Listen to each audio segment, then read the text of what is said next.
Go live. Yes. Welcome to the All Personal Live workshop on how we can lead our teams from languishing to flourishing. We have a lot to talk about. So let's kick off this session.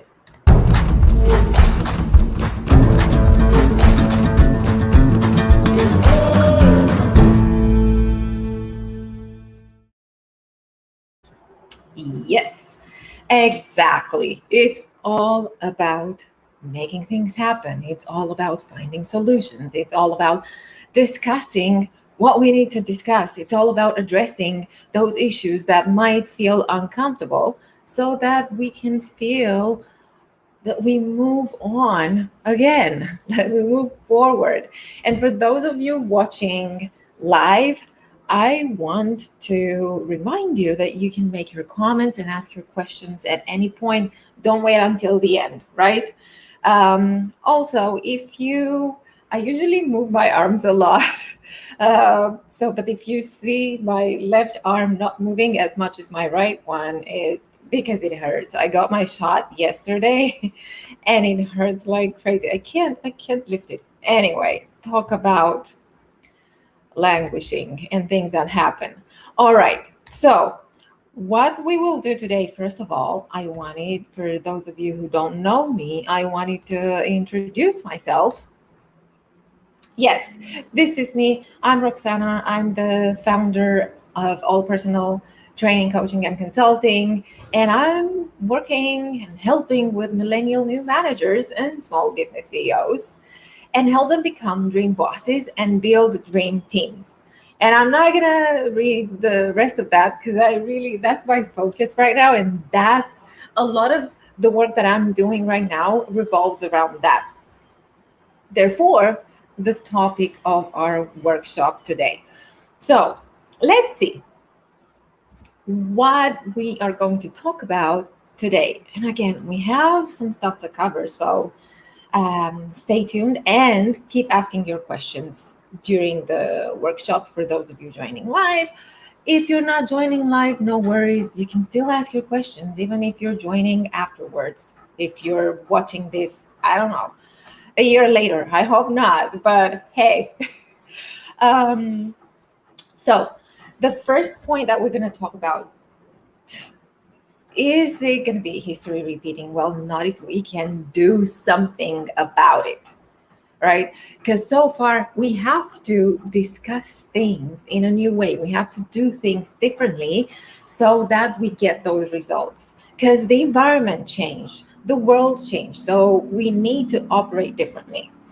And then we're going to have a look at how crisis works and what that has to do with languishing in the first place. You're going to see, I had to include this in this workshop because otherwise we can talk about languishing all day long and we'll be wrong addressing it. So, addressing languishing in the context of specifically this crisis, but really any kind of crisis, but this pandemic in particular, that is going to boost the way that we're going to be able to change things.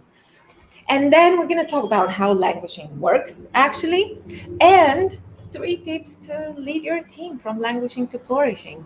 And for those of you who registered for this live workshop, you have a special present for me. You all have, but particularly those who registered, right? I mean, I want to reward you for that. So let's start with the beginning. And I wanted to ask you, is this you? Because I'm talking to a lot of people, a lot of millennials, but not just millennials, particularly people who are at the beginning of their leadership role, at the beginning of understanding how I can lead my team. What do I need to do to be a good leader?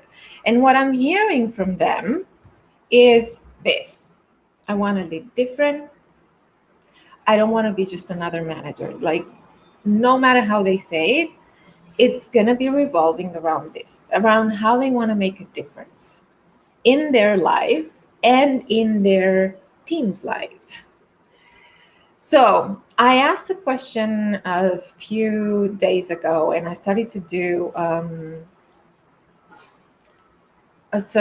research, and a survey asking what your struggle is when leading your team right now. And I actually got a few answers, but some of the questions that I got from you, and thank you so much for sharing those questions with me, are around how do I motivate my lazy team member. I was super surprised about this question.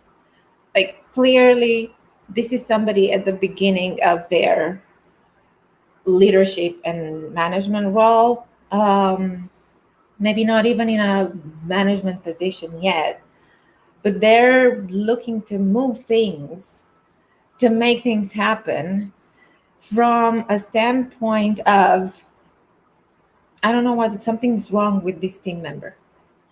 And you might call them lazy or whatever you might call them, but deep down, the whole thinking behind it is something's wrong with them. How do I fix that? How do I get them fixed? And truth is, you can't, because people are not cars, and you can't take them to the car shop to be fixed. What you can do is improve the communication with them and improve trust, build on trust, and then move on, and then listen to them.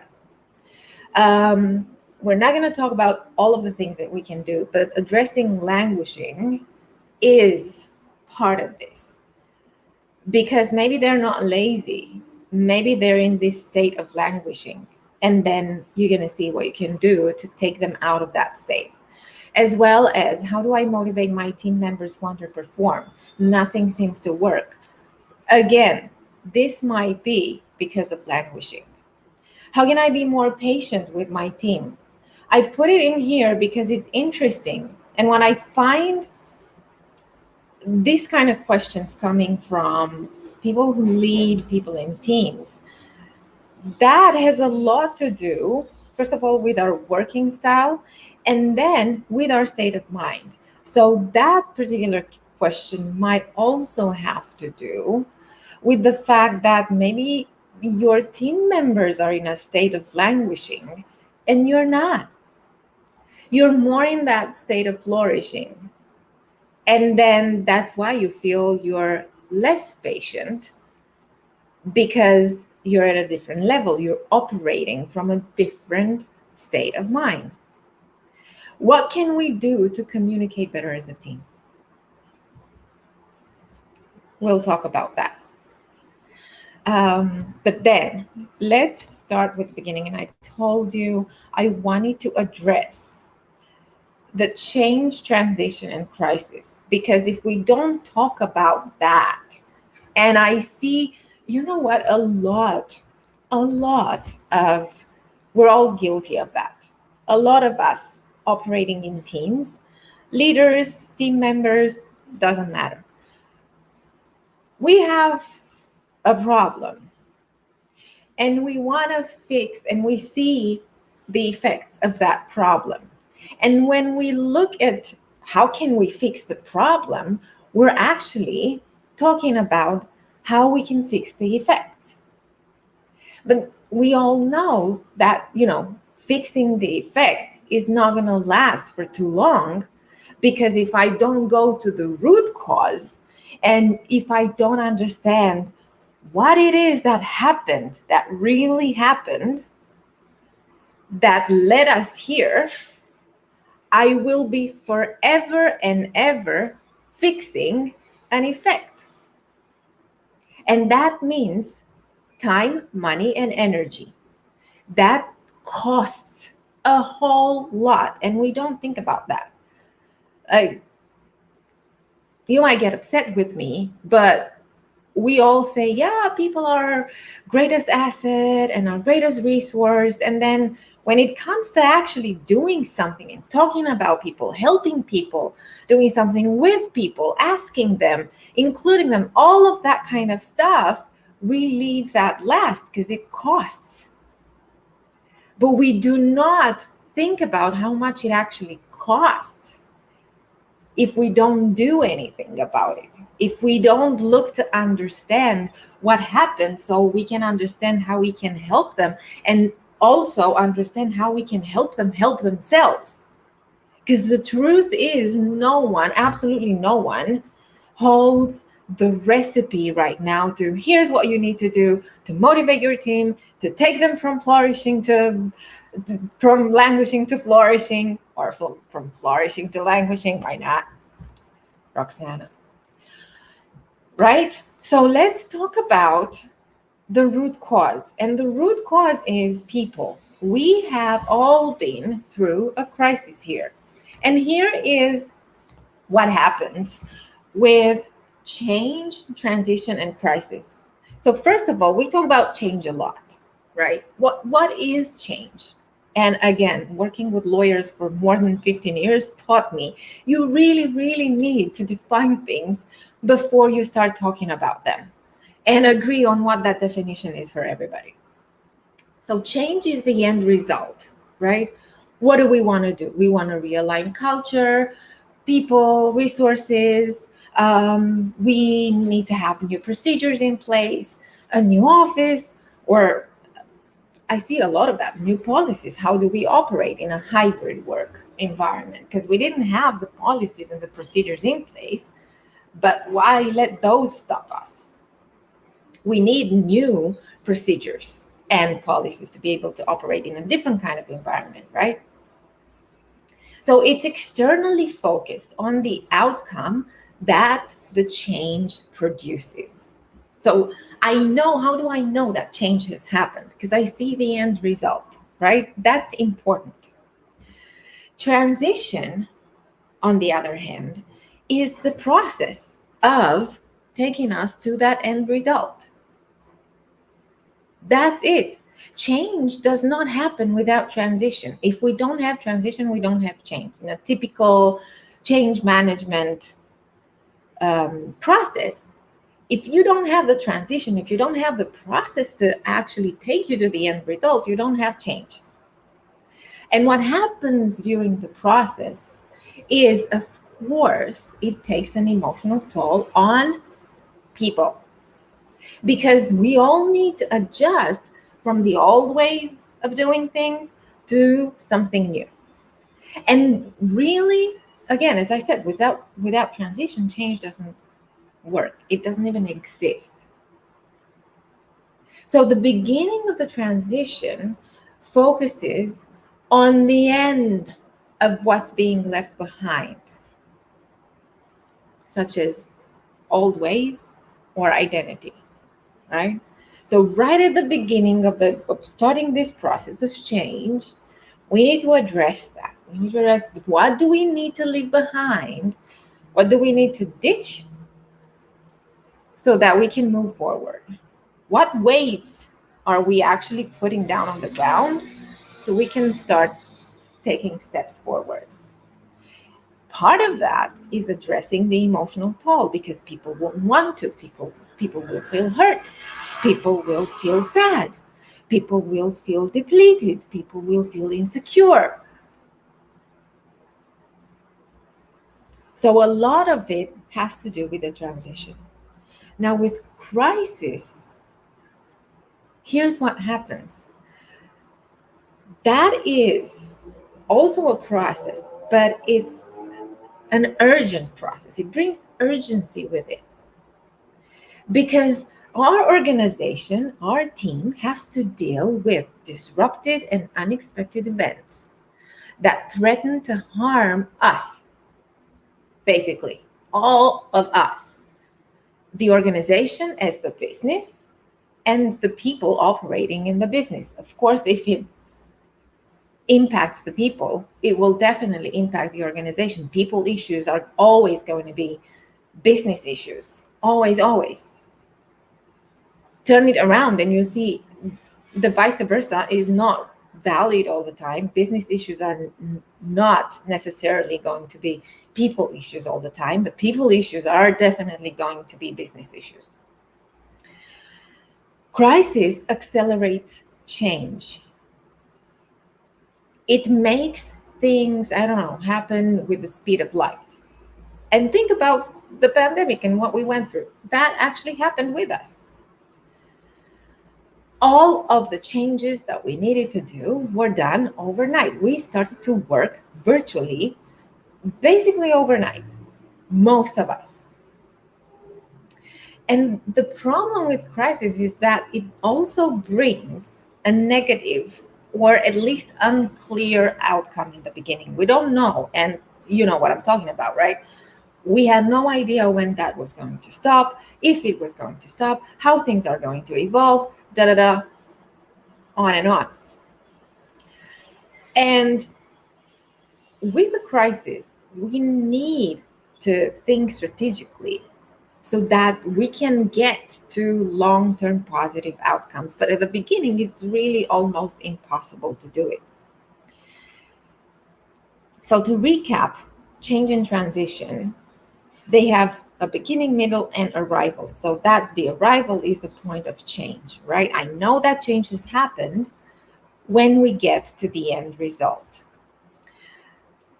The thing that crisis brings is that on top of everything that we need to change, first of all, we don't have time to plan with a crisis because it's disruptive and it comes, it's like a hurricane that you watch coming towards you.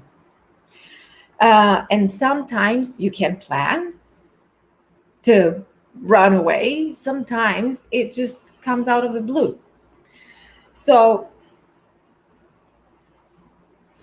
on top of everything else, crisis accelerates that arrival.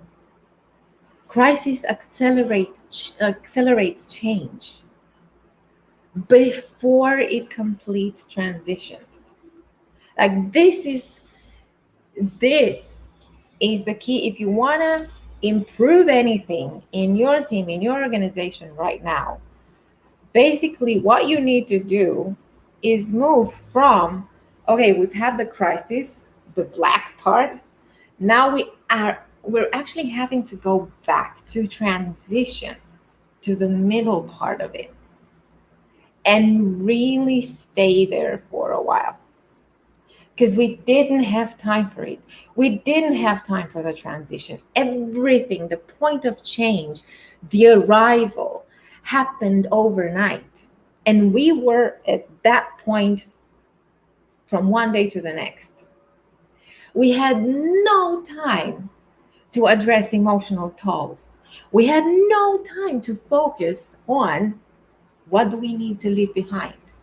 What do we need so that we can move forward? Absolutely no time. So now we have to go back. That's why I wanted to show you this, because I think, and I think you know what I mean, because it makes sense. What do you do? Okay, we went there to the arrival point because we needed to survive, and we adapted pretty fast to that state. But the whole point of it is you can't be in survival mode all the time. And now that we have to go back from survival to possibly thriving again, we have to deal with the things that we didn't really have time to deal with before. Enters languishing. And I told you, like I have definitions because we need the definitions in place.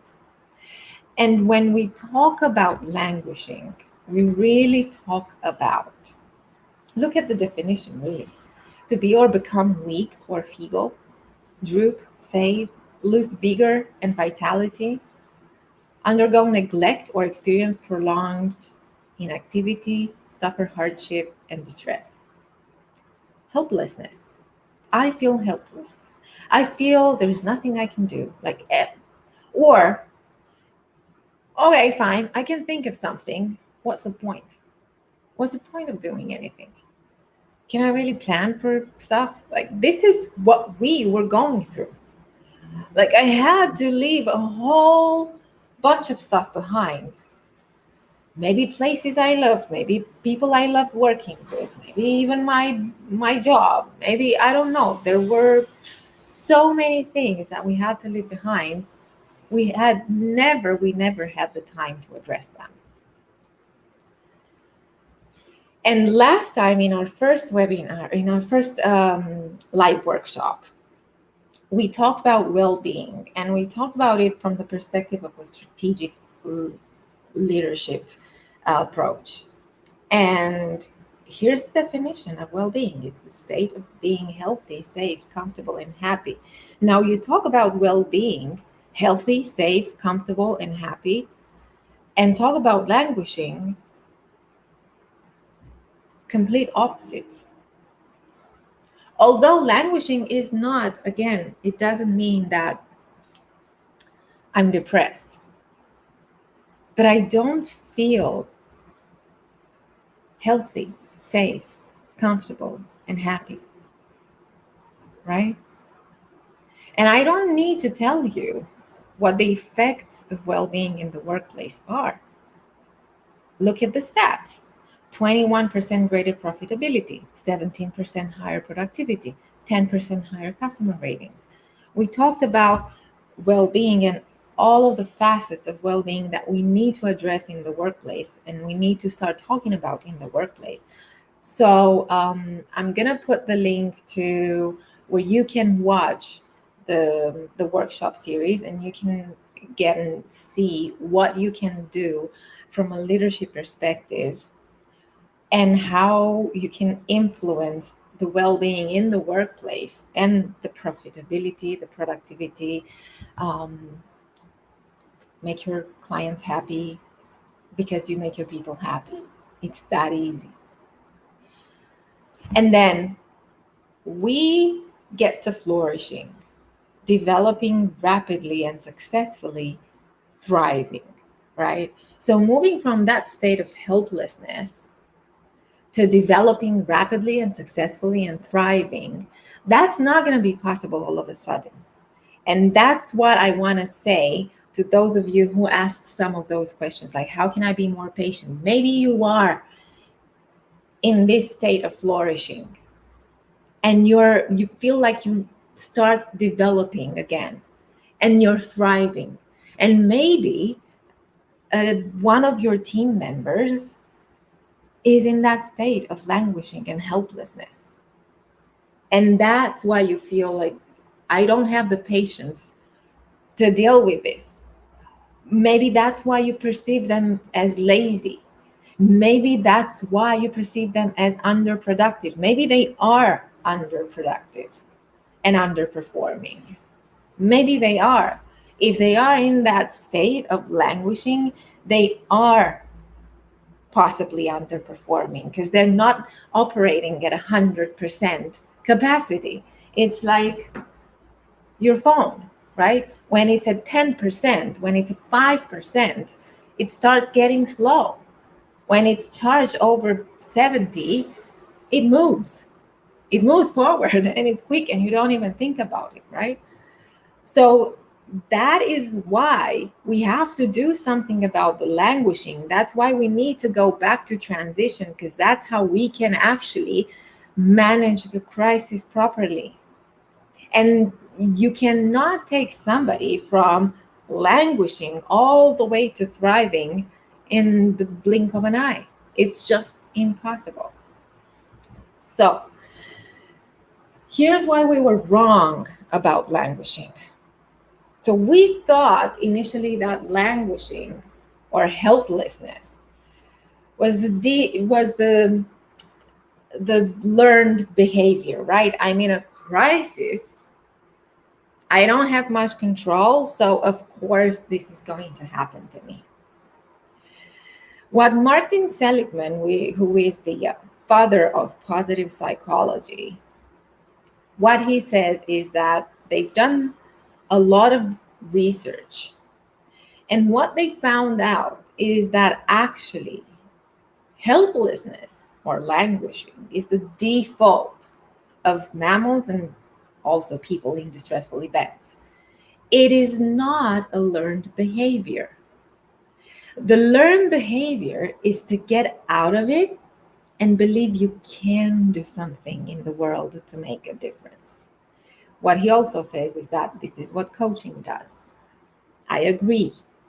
You, as a leader of your team, you need to operate from coaching and mentoring standpoint with your team members to even start the discussion about how do we feel, what's going on, what are the challenges, do you feel like you can make a difference right now, what would help you feel like you can make a difference again. Remember that we started the whole workshop and I asked, is this you? When I talk to leaders and especially new leaders, and I ask them, like, what do you want? And they say, I want to be a different kind of leader. I want to lead different. I don't want to be just another manager, right? So I want to make a difference. Like if somebody on the team is in the languishing state, they're not going to be able to see how they can make a difference. But the good news about it is that that is learned and you can help them learn. You can learn it. You can learn it. If you are in a languishing state, you can also learn to understand how you can make a difference again. So, how? Well, I have 3 steps for you to lead your team and yourself. Because again, if you're leading your team, you're also part of it. Don't put yourself outside of that team. You're a very important member of your team. So, what can we do to lead our team from languishing all the way to flourishing? Well, there are 3 things that I wanted to start with. And the first thing, which is the most important, address the emotional charge. Address the emotional toll. Because that is what we absolutely didn't have time for. How many emotions piled up? Think about you. Think about you. How many emotions have you been piling up during the pandemic and even up to this point right here? Because it's not over. Because now we're figuring out, how do we go back in the office? Do we allow remote work? Are we going to go remote first? Or are we going to have a hybrid? What are we going to do? Again, things are unclear, unstable. It still doesn't feel safe. We still don't feel heard and understood, and possibly not even valued. And those are 3 basic emotional needs that we all have. So when you think about yourself, how many emotions and what emotions have you been piling up? And whoever asked you about them, whoever did you talk to about them? In the workplace, did you ever address them with your team? If you did, wow, that's amazing. And you're probably not in a languishing state right now. Or at least you've taken that first step to move on, to start having the conversation that actually helps you move on. You are in recharge mode. If you started this conversation, your phone is in recharge mode. Your batteries are in recharge mode. And I love this quote. The simple act of paying positive attention to people has a great deal to do with productivity. We forget that. We think about people, yeah, well, like, who cares about that? I need to be productive. Yeah, I need them to be productive. Yes, you do need them to be productive. How are they going to be productive? Paying positive attention. That doesn't mean only having fluffy, positive conversations when people feel actually sad and exhausted, potentially even depressed. No, actually paying attention to them. Because what happens, and I've said this in other live sessions before, when the emotions go high, the logic goes low. There is no way. And like, think about yourself. Think about it when you're angry, when you're sad, when you're in pain, when you're hurt, and I come and talk to you about something logical and rational. How do you react to that? Are you even listening? Do you even care about what I say? If we just lost another team member, or if we just lost another client, or if we didn't allow our people to work remotely, those who wanted to work remotely, the emotional toll is going to be high. No matter what I tell you, well, I can't help it because I cannot have you work remotely. I cannot have you work from home because I don't have the policies in place, because I don't have the procedures in place. That's not going to help.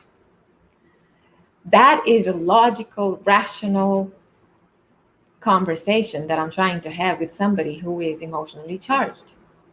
So this is why we absolutely need to address the emotional part first.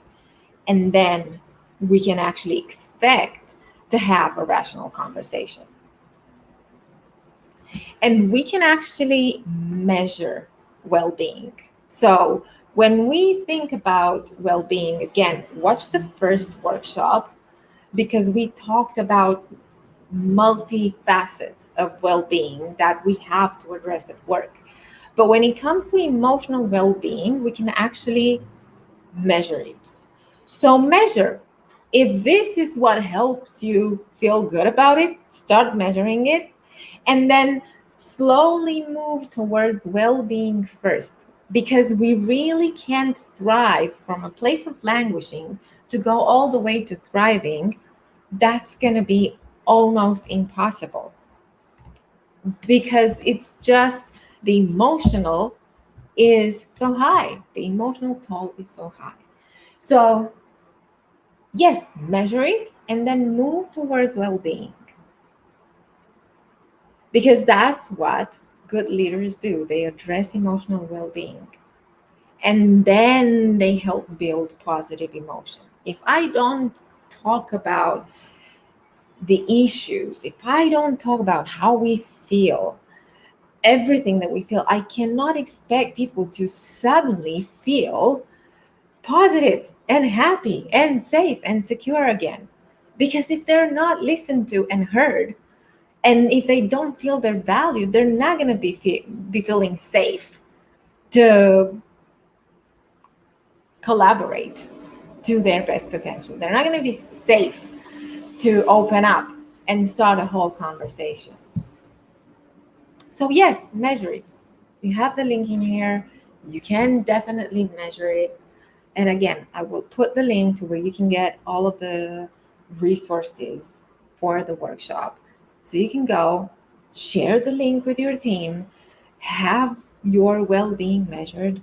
Your well-being as a leader is important too. So measure it, see where you are right now so that you can do something about it. It's diagnose, right? And then you can create a safe environment where people really feel they can open up and contribute. And you can use the six thinking hats as an exercise with your team, because that allows you to look at issues and discuss challenges from different perspectives. Even think about projects that you have as a team. That is going to be super helpful because it invites everybody to contribute. And again, I am putting the link to this exercise, and I'm going to share where you can get all of the resources in the comments. Okay, step number 2 is help your team build meaning and purpose. And I love this quote. I don't know who said it. I don't know the name of that person. So if you do, help me. Let me know who said this. But I love it because it's so true. Leaders amplify the uniqueness of others. They're not scared of the uniqueness of others. They don't feel threatened by the uniqueness of others. They amplify it because they know the more diverse we are, the more successful we're going to be. So, how do we do that? I have a tool that I love using, which is called the Game Changing Impact, the GC Index. And it profiles the ways in which people feel most engaged and energized when it comes to making an impact upon their world. What that means for you is huge, because I love using this tool, particularly in teams. I love using this tool with individuals as well. But in teams, it really helps you understand how everybody can contribute. Because maybe you're not a game changer, somebody who transforms the future through ideas, but we can all have a game changing impact. Everyone on your team can have a game changing impact if you help them tap into that superpower. The way I see leaders is they're superheroes who help uncover other superheroes, and they never operate alone. They create a league of their own, right? Um, Justice League as well. But I have a different kind of league that I will talk to you about a little bit in 5 minutes. But that's what they do. They know what their superpowers are, and they also see superpowers in their team members. And when you know what they are, you will know how to help everyone feel they have a purpose and gain that kind of intrinsic motivation that we want. Nike used it. They used the GC index because their maxim is it is our nature to innovate. And they wanted to include not just the people who identified as creative and innovative in their teams, but also the people who are more hands-on, like the implementers or the polishers who wanted to develop things almost to perfection. So it was easy for the more creative people, for the game changers and the strategists, to really come together and identify with the mission and the vision of the firm, of the organization. But what do you do about the others? So they all took their GC index profiles and they saw how they individually contribute to their best, to the team, to the organization, how they make their best impact, and what helps them feel valued. If people don't feel valued, motivation, engagement, they move away. Don't expect people to feel motivated because, yeah, they might feel motivated because they get a bonus, like for 3 months or 3 minutes or 3 days. That might happen. But then they're going to get into that state where motivation is going to fade.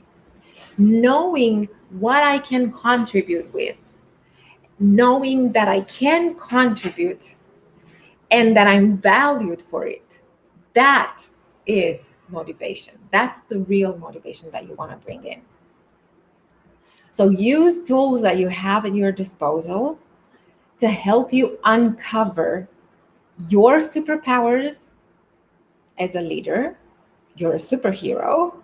So uncover your superpowers and uncover your people's superpowers if you want to boost motivation, intrinsic motivation. And then, of course, boost team communication. And I cannot find a quote about communication that I love more. In teamwork, silence isn't golden. It's deadly. It is deadly. And especially now, if you don't communicate with your teams right now, you cannot expect them to be productive and engaged and motivated and thriving. They will be probably in that state of languishing. So, what can we do? Well, you really can do a lot. So, I'm just going to give you a little bit of some ideas. Not a little bit of ideas. Wow. So, first of all, help them find what works. And the way you're going to do that is you do that together, you do it with them. If you want to take your team from languishing to thriving, again, you have to take them to well being. So you need to find what works for you individually and as a team. And once you've agreed on what you are going to do that helps you, that's it. No eye rolling, no, oh, well, as if that's going to work. No, we've agreed, we've discussed, we've agreed. This is how we're going to move forward. Shared workspaces. And by shared workspaces, what I mean is work together, either virtually or in person. And I've said this before to some of the clients that I've been working with and that I am working with. Make sure that you don't see each other just for your business focused team meeting. Yes, we do meet to discuss work. But what used to happen when we were going and working just from the office, we would see each other work. So we were sharing that space, and each of us was working on something individually, but we could still see each other. We could ask a question quickly. We could check or double check. We could ask, how are you? How was your weekend? We could even talk about, I don't know, the movies or the series that we've been watching and events that happened in our lives and stuff like that. What happened with the virtual, when we moved just to virtual, we started to move to having, yes, team business meetings and then parties, like super formal and super informal. Some of the organizations haven't had informal meetings, like pajama party or cooking together or, I don't know, watching a movie together or something like that. But work together virtually as well. You can do that. You can still do your thing, work, but you can see each other work. And what that does is you can also ask a question without having to send an email or a text, or it's easy. And I can see you, and I can see you on a daily basis. If we work in person, like on Zoom, Teams, whatever works for you and your team and your organization, I can see you. It's easy. I'm going to grab a coffee. I can tell you, hey, I'm going to grab a coffee. Who wants one? I'm not going to be able to offer you, but you can actually get yourself a coffee or tea or water and join me, right? Virtually. Yes, virtually. But it's different. Virtual breakfast, lunch, coffees, parties, yes. A lot of you have done that, so I'm not telling you anything new.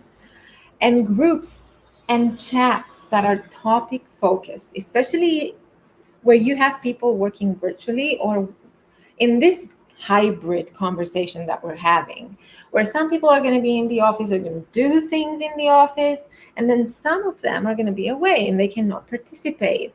Well, you have to have some ways of involving them offline.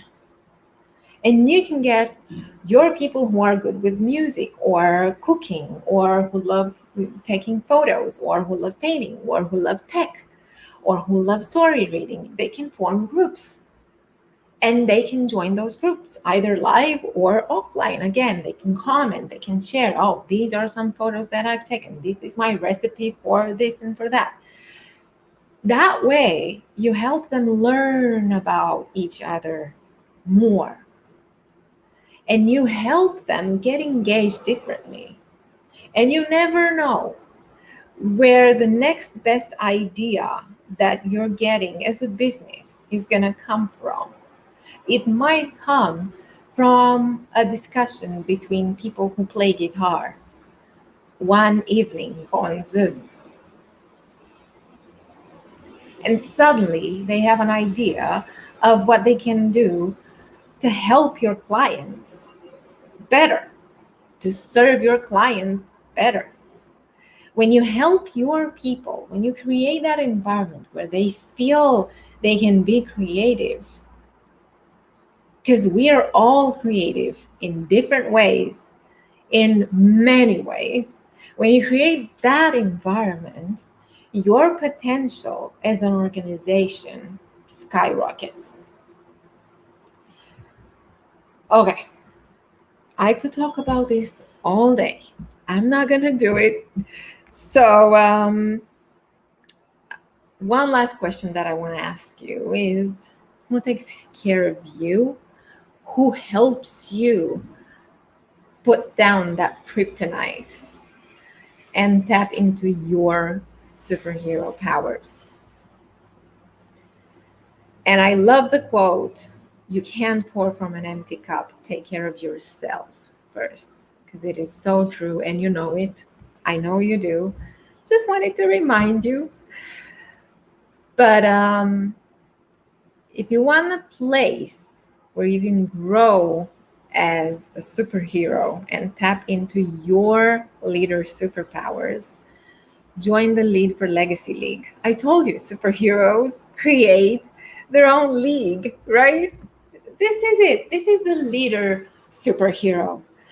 And you can join, you have a 14-day free trial because it's all personal, right? Nothing is just business, it's all personal. I want to make sure that this is the best fit for you to grow as a leader and to tap into your superpowers as a leader so that you can discover them in your team. At the end of the day, if you ask all those great, successful leaders what it is about their success that is the best thing, they will always say, one of the hardest things I've done and one of the best things I've done as a leader is build a team. So I want to help you become a dream boss that builds that dream team. So join the league, and you're getting instant access to online people leadership learning at your pace. And we're going to keep adding. So you have access to all of that as they come in. We have weekly group coaching. How about that? Weekly group coaching with people who lead people in teams in different industries and in different countries. So creativity, again, get a creativity boost. Your leadership impact assessment and strategy, the GC index, your all personal leadership coach, and community support 24/7. I'm there, the community is there. We also invite inspirational speakers monthly. So this is a holistic program. It's not that program where you go for 2-3 days and then you're on your own. No, you learn what you need to learn when you need it.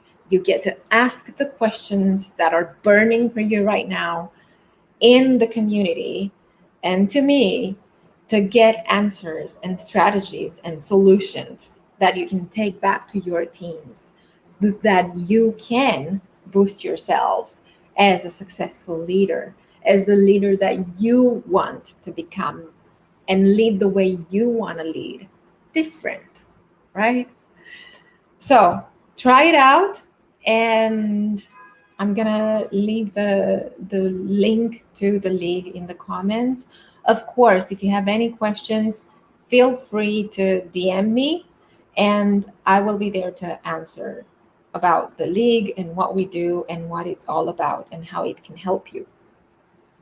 Now, I told you I had a gift for our registered participants. Yes, and this is your gift. So why? Because whenever somebody asks me, What do I need to start with? At the beginning of your leadership journey, maybe you are there and you've been promoted, or you just started your small business. You have a small to medium business. Now you want to bring more people on the team. Where do I even start with this leadership thing? Where do I even start learning? I mean, there are so many resources out there, but where do I start? If you want a starting point, this is it: emotional intelligence.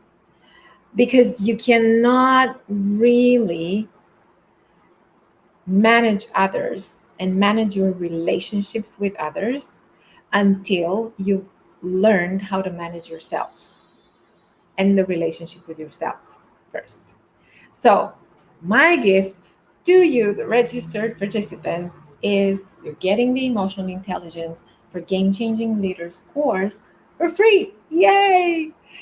This, by the way, is one of the courses that is included in the Lead for Legacy League, one of those online people leadership learning at your pace.